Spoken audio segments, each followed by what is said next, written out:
Hello, everyone, and welcome back to the Dadsigner podcast, episode 51.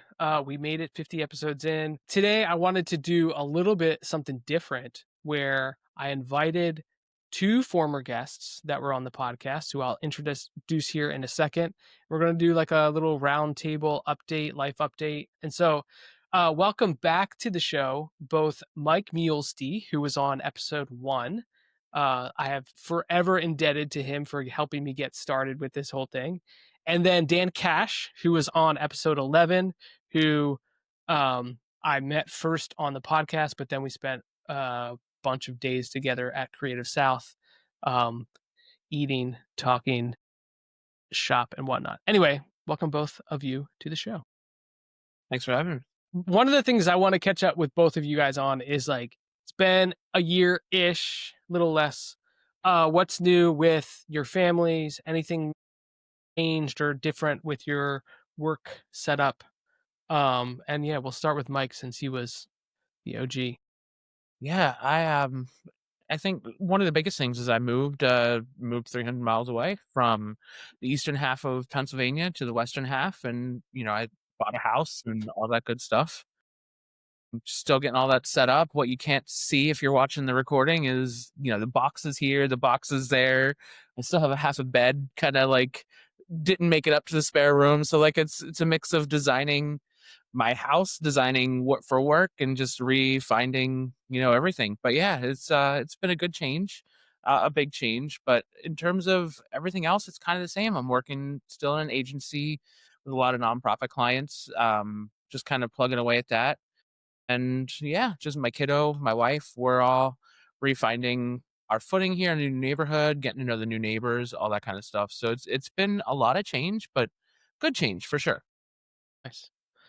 Nice. What about you, Dan? Well, I think in my episode I was still like in the stairwell, at the because we just moved.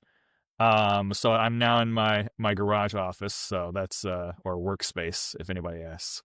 Yeah, it's been nice to have like my own space again, like with a door to keep the family out, like from like just wandering in the background of all my calls and or constant requests for snacks. And they're a little bit taller now, so they can all reach the snacks, so it's fine. But yeah, so still freelance. Riding that economic wave right now of holy crap, what are we doing? And trying to make it all work. But the second half of the year seems like it's going to be better than the first half of the year, so that'll be nice. But yeah, I had a lot of clients that were in the nonprofit federal grant world that disappeared. Like I think last year I was doing a fair bit of work with a company that was working with USAID, and so that's gone now. So I guess I'm not hearing back on any of those projects. So I'm just going to count them as approved, and we'll move on with our lives. But worst type of approval. yeah. Just so your guys are all gone. Cool. All right. So anyway, but yeah. So like I'm kind of recovering from that. But same thing. Like living the dream, right? Oh yeah. What has been the coolest project you've worked on in the last 6 months? And coolest could be interpreted however you want. And this is an open question, either one. I can jump on that. I got to design a scholarly journal of sorts for this small liberal arts religious university, and it sounds kind of dry, but all the articles were very like engaging and really interesting and really covered a lot of stuff. Like this one guy equated how like his life in New York and being a b-boy back in the 80s led to like his whole like academia career in terms of like being a professor and all of that, and he related, and it had like citations, and I never really would have read about this, but as I was laying out his entire article, it was a really cool thing to dive into and read and just hear about this. But like yeah, just it was, when I say I did a scholarly journal, like it kind of sounds dry, but like the content was really really cool, and it was the first time I had done think that thing was like 100 and something pages when it was done. So like that was the first time I've done such a long layout. And it Yeah. was really cool. Tell me you did it in InDesign. Oh, 100%. There's no other. I'm not gonna try and do that in Figma. Come on now. Well, InDesign's gotten so much hate lately that I'm like, I sure hope he used the right tool for this. Listen, I am an old man. I'm an old Dadsigner. Like the first thing I said when I hear text layout, I'm like, all right, got to go into InDesign. I'm just thinking like the paragraph styles and the type styles that you can just set and hit, and 100 pages is a lot of pages. It is.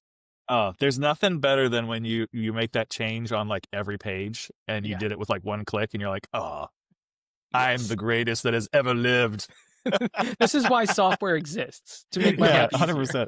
Yeah. Or like when you discover the keep options on paragraph styles where you can like, kill off all the widows and orphans and stuff and not have like the like random headers on like the end of a page that should be on the next page, or you can make your the title one start a new page. That's the best. That's the best. And then the auto create the table of contents where it can just auto fill it for you. So good. So the things that we get excited about. No, I love Figma. No Figma hate. But got to use the right tool for the right job. Yeah. Speaking of Figma, after leaving Creative South, I was like, man, I really gotta like get on this Figma trend because like I'm not doing any product design. I'm not doing websites really. Like if somebody wants me to build them a website, I'm like, it's gonna be Squarespace. I hope that's fine. Or like I have a friend that does it. You should talk to them. But like I was like got all into it and I was like, oh, you can set up this stuff and set up this stuff. Not one of my clients wants to touch it. They're like, I'm like, I can do this in Figma for you. And they're like, no. But like a lot of my clients are like brick and mortar. They have like physical, like their online presence is not their business, Yeah. So like they're, like the restaurants are like, why would I want to do another program? Like, no, stop. They're like, we don't even want to use Canva. I got myself into trouble. Speaking of using the right tool for the job, I was working on a print thing, and it was always a print thing, and it was going to be a print thing, and I was going to need CMYK, but it was just so much faster to make it in Figma and get approval from the client and get comments from the client. And so I did. And then at the end, I was like, oh, this is going to be so much work to like reconvert out of Figma into Illustrator or into InDesign. And so they actually have a decent plugin. There's a guy that made a plugin called Print for Figma that bleeds, crops, export as CMYK, and it works decently well. And that saved my butt because I was going to spend so much time doing it the right way if I didn't have that. But yeah, using the right tool. All right, Dan, what's your project that you're proud about? Probably. So I have one client that's really great. They own several local breweries in the area, so I've been doing a lot of their can labels and stuff like that. And they're real fun to work with because they just say yes to a lot of crazy ideas, and they want to have fun. They're breweries, so they're very serious about what they do, but what they do is they have a good time. So, so I've got to do like some really fun illustrated ones, and then also some like they do a lot of different brews, so we had to come up with a line of labels for the cans. So that's been like ongoing work, is creating those can labels. It's been a lot of fun. Was that I think you posted it yesterday, dude carrying a canoe and you can just like see his eyes in the shadows. Did you illustrate that? Yeah, Last Carry. Yeah, that's for there's a not this coming weekend, or not this weekend, which is Labor Day, but next weekend there's a 90-mile canoe race that happens in the Adirondacks. It takes 3 days, and they start in Old Forge, and they kind of like there's several portages they have to make.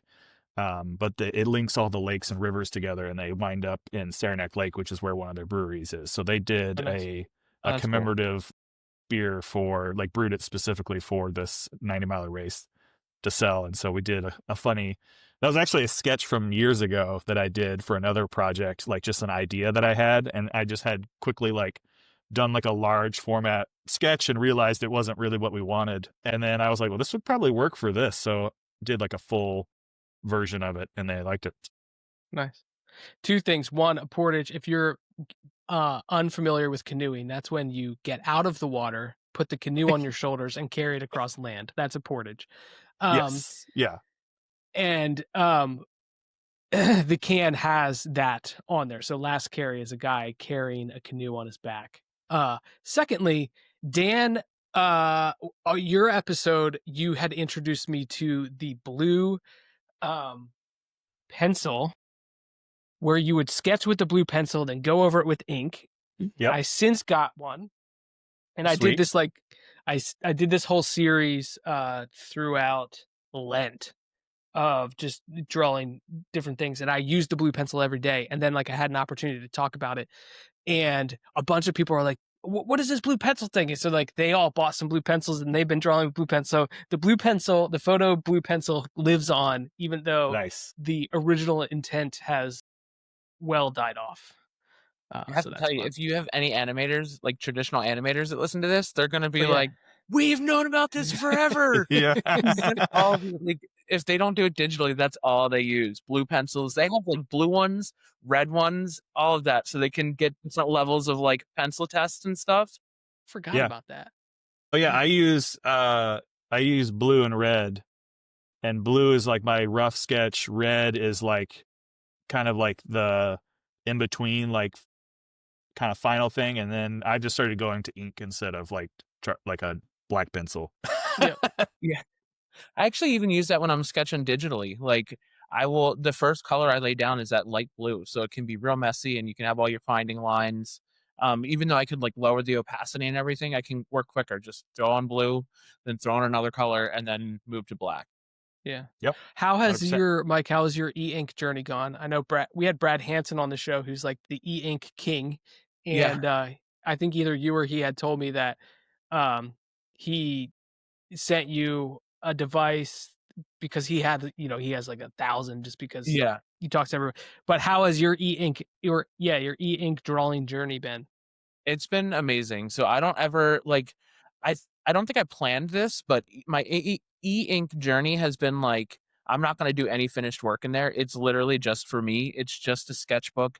It's like that thing that sits on the side of my desk, and it's really where just the raw stuff comes out, because I'm not going to try and like I got the smaller one because I wanted it to be portable. So I can't get super refined in there, and I could bring it into another app or whatever, but I love it because it's so limited. There's like 3 grays and I can't zoom in. It's literally like if I want to get closer, I've got to bring it closer to my face, right? So like that's all you got, and it's so good. Yeah. And now anymore, getting it closer to my face actually doesn't help as much. I have to find that perfect. What is that distance? Yeah, so like if I'm bringing it closer to my face, I actually have to take off my glasses because I never get far or nearsighted. But like if I get too close, they start to get weird. So I'm like, all right, I'm sitting there like this, like I can't see anything out of like arm's reach, but I can see my page now. Yeah. This is the real dad conversation. Yeah, Yeah. talking about achy knees next or something, Oh goodness. Yeah. My knees are my yeah. Anyway, that's awesome. I thought I had That's something awesome. wrong with my bike the other day when I went for a ride, and then it turned out that sound was coming from my knees. That's fun. It's like, what's that sound every time I pedal? Oh, Oh, the meat. yeah. The other thing I was curious about you guys, you've been faithful listeners to the show, which I greatly appreciate. Who's been a guest that stood out to you? What's something that stood out? Tell us a story about someone that you found out about through the podcast. You got to Go go ahead, first, number one. All right. So I think that's fair. This sounds like it's a line, but like I have to say, it's really hard to pick a favorite, because I think my favorite thing about all of these conversations that you have is it's centered around design, but it's more about like the person's journey, like who they are as a person versus like what they're doing as like they're not pitching anything. They're like, I'm a dad, I'm a designer, here's what I've done, but like here's how I do it. I'm a dad through that. So all that to say, like they're all really wonderful. And they all have something unique. But I think it was one of the biggest takeaways I took that I really loved a lot was Daniel Swartz, how he really is able to do modern day design with 1800 era printing, and he gets clients doing that, and how he has to think through design, like, back when you had to use like Letraset or lead type or all of that, where it's very intentional and slowed down, and a little bit of the like unexpected in design, right? So like I can sit and remove 2 pixels on a line or move something over a pixel. He can't do that. Speaking of like getting close, he's got to bring the print closer to his face and bust out a ruler and all of that. So it was really interesting to hear his process and how he can bring his kids into that, because he's physically making things and doing it at home and has a whole workshop. So like it was just fascinating to hear his process and his approach to all things like that, all things Yeah. design and dadding. Yeah, Daniel was awesome. Episode 13, if you guys are curious, there's a print of his, if you're watching the video, right here over my shoulder. I got one of the inline Balstow prints. So Daniel. Oh, nice. The other thing he's great at is like a variety of information across different forms of social media. So like if you follow him on Threads versus Instagram versus Substack, it's all kind of like catered to the platform, which is, it's a lot of work, and he does a really good job with it. If you're curious to dive deeper into some of the stuff Mike was talking about with like leading and typesetting and all that kind of stuff, Daniel was also a guest on the Students of Design podcast. And it's a great episode where they dive a lot deeper into kind of the art of letterpress, and what all is involved in that. But yeah, he was I think a good guest. one of the cool things that he does is like, I know a lot of letterpress artists, and this isn't a knock against them. You can spin up a new plate really easily with some digital tools. He does that, but a lot of what he does is using actual old type and like hand carved things. So he does use a little bit of the digital stuff to spin up a new plate, but he really tries to rely on that old school. Yeah. Awesome. Like, Dan, your turn. Yeah. So, I actually sent you a text about these two guys after their episodes, but I thought that Rocky's was really interesting, hearing the background to his live rebranding, and then Kameron Davis was another good one that I thought was good. I mean, it's partly because he's got a podcast, so he's used to like talking. So like you can always tell like when somebody who's a guest is a talker, which is probably, is that why you chose Mike and I to come back? It's because we're talkers. Bring that golden retriever energy, right? That's right. Trying to fill the time. But like they just had real great stories, and it was cool to hear. I mean, you had some pretty excellent stories from people. That's just interesting. And then I forgot the name now. The oh shoot, now I'm blanking on everything. That really is the Dadsigner podcast. Oh, what? You have to go through all the names, and then it's going to be the last one. I know, yeah. Oh, it was the guy who did the wallpaper and who's a painter, Adam Trust. Which, yeah, I found that just fascinating because that's so different than what I do, and just to find that level of niche is, I was like, that's just a really cool, way to look at, filling a need. I like Mike said, there's just great stories that are not, like they're not going to ever do like a keynote about their story. Like it's not like some overly dramatic journey through like fire and and stuff like that. It's just life, and you're like, yeah, like it's very interesting to get that kind of deep dive into people's life journey kind of thing. And it's very fascinating. It's also not full of hot takes, so like my blood pressure doesn't go up when I listen to your podcast, so that's handy. I don't have to be like, oh, I can't believe he said that. What? That's that's the growth tactic, though. The hotter the takes, the faster your growth. I'm all about that steady organic growth over time. Slow spikes. Yeah. Whenever you do hot takes, though, sometimes you have to go back and be like, I was completely wrong. That was I went off half-cocked on bad information, and now I have to like walk that back. Kind of like everybody told us NFTs were going to be the future, and now it's like, where did they go? They're still there. They are still there. They just don't have any value. There's your hot take. There you go. You're some mediocre growth. Oh yeah, the softest hot take. Right. I think the other thing that was interesting that you guys mentioned beforehand was And this again, I'm not trying to like stroke my own ego here, but I thought it was funny that I think, Dan, you were like, you have a great poker face, because I admitted in the last episode that I don't always agree with everyone. And you started to look at the videos to try to figure out what my tell was when I didn't agree with someone. Couldn't find one. Couldn't find one. Don't play poker with Michael Smith. He will take you for everything you're worth.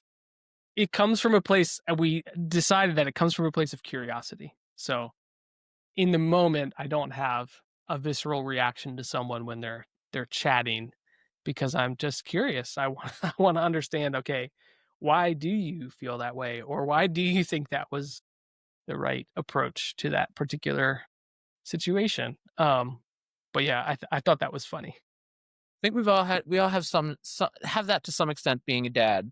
You know, the things your kids come out with that are incredibly inappropriate but really funny, but you can't laugh at, all kind of trains the poker face a little bit. This is true. This is so true. And like that question, I feel like I've asked my girls this before, like, in that moment, what made you think like that was the best idea?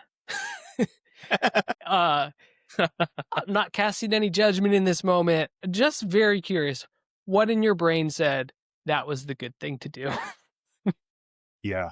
Yeah, we're about to head into that because our youngest is starting 5th grade next week. And so that's, for us, that's like the end of elementary school. So this will be the last child to go to we'll be done with the elementary school forever after this next school year. So, but that means we're headed into middle school with another kid after successfully getting 2 kids through it. So yeah, there'll be a lot of those conversations. Like, okay, let's start from the beginning. Where did this idea come from, and why did you decide to pursue it to action? I think one line that it's from, not from a dad. I have to give it up to a mom. Kylie Kelsey, right? She had a thing. She said recently about like looking at a kid, and really it was in referring to Jason and all of that. But anyway, the point is, she would say, "Can we not do that right now?" And I'm like, okay, there's a time and a place for this crazy idea, but right now, probably not it. If you're in the Philadelphia area too, like the Kelsey family has just become, a big part of our life. Mm-hmm. I forgot, Mike, you're not an Eagles fan though. No, I'm not. Well, you know, I feel like here's another hot take for you. Ready? We're not going to dive into this. So we're not talking about them. I don't know anything about football, and I know they suck. Yeah. Listen, I've been a fan since I was in 3rd grade. So yeah. Well, I mean, I feel similarly, though. I legit don't care about, like, I'm just not a sports guy. I'm a sports about it, you know. But I do follow all my home teams, or not follow them, but like if I have to engage in the football world, Who's your home team? the home. Well, I grew up in the Atlanta area. All the Atlanta teams, which is a struggle for hockey because they keep getting a hockey team and then selling it to some like suburb in Canada or something. But yeah, so yeah, as an Atlanta Falcons fan, I understand the trauma. Fair. I've brought it on myself moving to Pittsburgh. Like, I'm a fair weather baseball fan, like Phillies all the way. But like, until they're doing something in October, I'm not going to pay attention. I'll go to a game because they're fun, right? But like, I came here and I was like, I gotta have some like home team representation, right? And I'm never going to be a Pens fan. I can't do it. And I'm the Steelers or whatever, but I'm a diehard Cowboys fan. So I was like, I'll take the Pirates, who absolutely do nothing. Like, I think last year, weren't they the worst team in the league? But anyway, I get the trauma. I'm like, now I'm going to join a team that's not good. Why am I doing this? You know, why not? Hey, but in the 90s, your team was really cool. It's or true. was it the 80s? I can't remember. It was the 90s. It was one of them. I found in my attic this. Well, that's cool. It was beautiful. 10 cents at the time. 10 cents. That's wild. This beautiful. Is incredible. Look at the detail on that like logo. Actual ink, right? Like actual ink. It's printed on cardboard. And I'm not a Pirates fan, but this is cool. That's wild. Oh yeah, if you're listening, it's a Pittsburgh Pirates um poster, maybe cardboard poster thing that has 10 cents on the back, but it's like real nostalgic. One thing I did want to, okay, we're getting into it now. One thing I did want to talk about as it relates to where our field is headed, right? And this is a germ of an idea, so don't come at me too hard. But I think that the digital tools have created this perfection that is eroding the humanity of logo design and other things. So just this morning, and again, this is no shade to him, but just this morning I saw a reel that Alan Peters posted about the HBO logo. And if you look at the logo closely, the H is taller than the B. The O aligns with the B, and traditionally in type, the O's are taller, X height, and so what he does is he goes through the video and he talks about all these things that are quote unquote wrong with it, and then updates it to fix all of those things. That's like his real shtick. And so in the end, what's interesting is like it looks very, very, very similar, but that precision actually strips some of the wonkiness out of it. And it's so subtle and no one would probably ever notice, but because he was articulating. And I'm starting to think that we're hurting ourselves by trying to make things perfect and that hand drawn, that hand created. This is my idea. So I'm curious to hear what you guys think. So I think there is something to be said about like the exactness of like kind of like that pendulum swing of hyper perfection was easily attainable with digital tools. It's kind of like it's like glossy paper versus matte paper. What is the higher end product? The truth is neither of them are higher end than either one. At certain times, glossy has been that, and then everybody wanted glossy. The cost of glossy comes down because they're making so much of it. It's no longer a high-end product. Matte is more expensive. So then people shifted over to matte because it was like this high-end product. So all the high-end products started to be in matte. Then that price came down. Everybody switched over to matte because it was the trend. Glossy will then now become more expensive. So it's one of those things. But I do think like something that I've done in a lot of my designs is introduce like artifacts of like old print. So like I'm a big fan if my client will let me do it. If they most of them seem to go for it, but like doing that offset print for the colors to give it so that almost it looks like a mistake, but it's like is intentional. And the other thing is like I very rarely have pointy corners in my design. Everything gets a rounded corner because it gives that feel like it was imprinted into something soft, and it makes it feel more tactile. But like hard corners are they look too perfect in a lot of designs. But yeah, I think there is like something to be said about like introducing that a little bit of character into that. I don't know if that was the way the HBO design happened or if somebody screwed up the file once upon a time and it just replicated through. Like somebody may have like who knows, maybe somebody's going to get on a podcast and say that they interviewed the original designer and it was a conscious choice to make wonky letters. But I fully think that that's probably like a cloning problem, like somewhere down the line it got messed up. Yeah, so I think it's interesting. I think like I always kind of go back to like art history, right? Like not to go too deep into this question, but like everything's a reaction to something else, right? So like you look back at all of like the hyper realistic paintings, they were a reaction to, you know, we now know more about the human body or we can see better. And then you get like the folks that reacted to photography, so they did these hyper realistic paintings but way larger than the technology at the point could like print a photo. And like if you look at like everything that's happening before, most of what is currently happening is a reaction.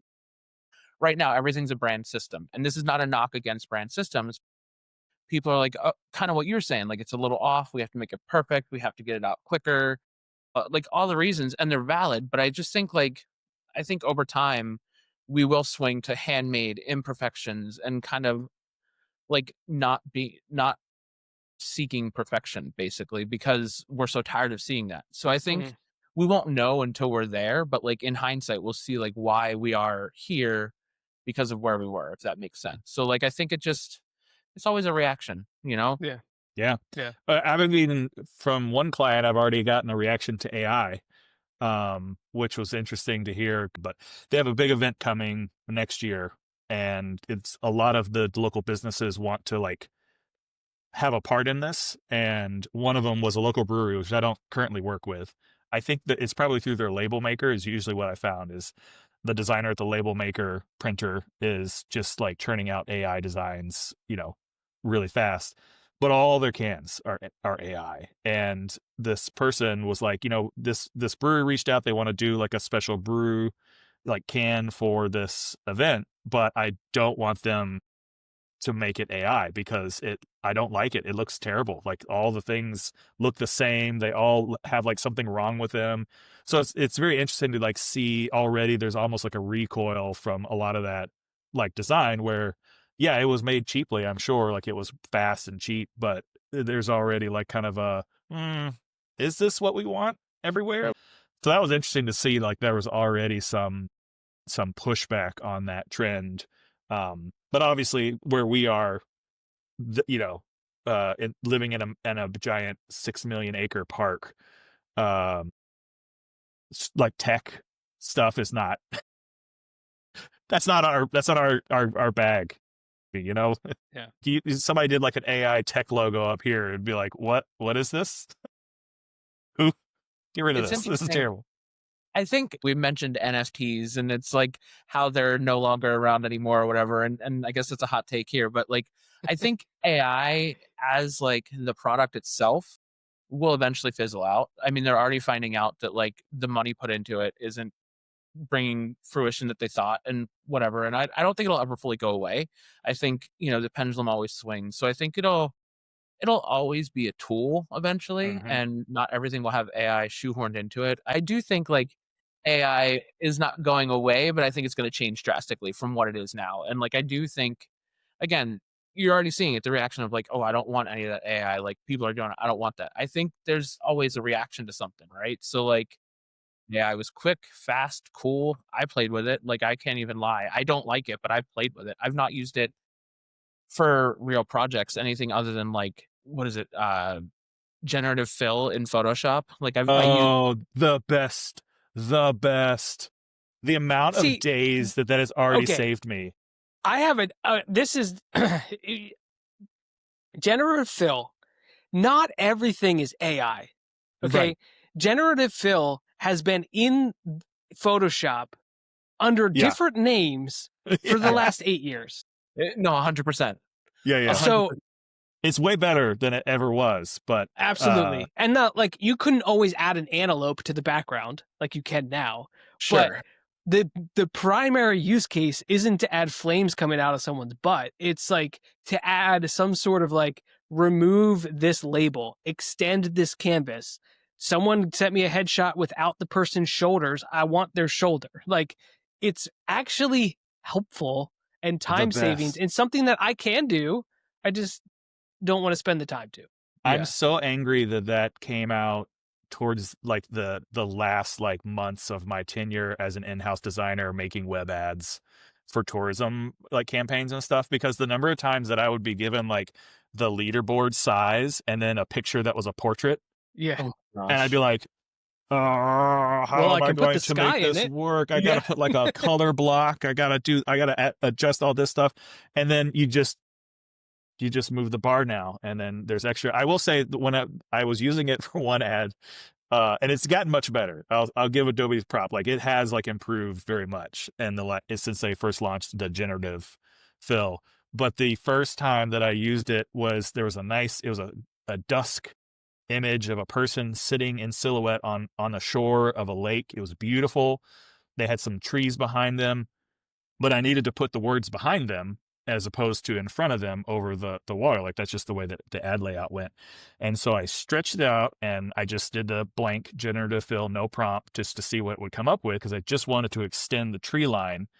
And it put like more shore behind them. Nice. extended the tree line, up and around, except for at the tree line, it inserted a dark figure with red eyes standing in the tree line. And I was like, Leave it. What? Ship it. what? Ship it.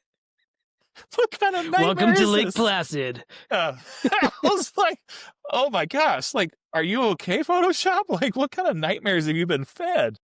But but luckily the other option, because it always gives you 3, and the other options did not have the scary figure. So I really wish I had saved it too, because it was just so like jarring that it added this. I love it whenever it just decides to add a person randomly in the generative fill, and it's always like some like person that looks like they went through some sort of genetic machine from like an alien spacecraft and were put together wrong. I think the subconscious there, the AI subconscious is inserting its own humanity into the scene at all times. So that's what the random figure is. There you go. It just wants to be seen. It wants to. Wants to be you seen. Can't blame it. Everyone Will hates you on be it my right friend? now. So. Well, thank you both for coming on. We could probably talk for another. I mean, we have talked for 2 hours now. We've only recorded a portion of that, but you guys wouldn't believe what good. Michael Smith said when it wasn't recording. Hot takes, man. The hot takes. Just super opinionated. And the swearing. I'm just... No. Yeah, well, I appreciate you both doing this. This is a fun episode. If you are a regular listener and felt like this was fun, let me know, because we could do more like it. But if you want to find Mike, he is artistic dork around the internet. And if you want to find Dan is Dan Cash Design around the internet. Thanks y'all for coming on, and we'll talk soon. Yeah, thanks, Michael. Thanks. It was always fun. Mike.